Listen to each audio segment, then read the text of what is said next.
ദാറുന്നദവിയിൽ ഖുറൈശികൾ ആസൂത്രണത്തിലാണ്. ഹബീബിനെ വധിക്കണമത്രേ. അബൂജഹലിന്റെ അന്തിമ അഭിപ്രായത്തിൽ പ്ലാനിംഗ് തീരുമാനമായി.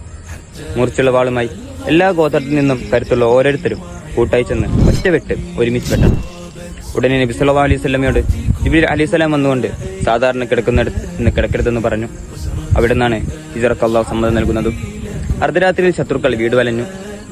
ഹദർമൗത്തിൽ നിർമ്മിതമായ തങ്ങളുടെ പുതപ്പ് പുതച്ച് അലി റളിയല്ലാഹു അൻഹുവിനോട് തങ്ങളുടെ കിടക്കയിൽ കിടക്കാൻ ഏൽപ്പിച്ചു. വാതിൽ മെല്ലെ തുറന്നു. ഒരു പിടി മണൽ വാരി ഖുർആനോദി വാരി എറിഞ്ഞു. കുറച്ചു നേരത്തേക്ക് അവർ ഗാഠനിദ്രയിലാണ്ടു.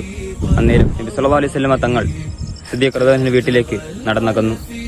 ബോധമുദിച്ചപ്പോൾ മുഹമ്മദാണെന്ന് കരുതിയ വിരിപ്പിൽ നിന്നും അലി റളിയല്ലാഹു അൻഹു വരുന്നു. അവർ അത്ഭുതരായി നിന്നു. ഈ വലിയ ദൗത്യം ഏറ്റെടുത്തതിന്റെ അഭിമാനവും ആനന്ദവും പറഞ്ഞറിയിക്കാവുന്നതിനപ്പുറമായിരുന്നു അലി റളിയല്ലാഹു അൻഹു.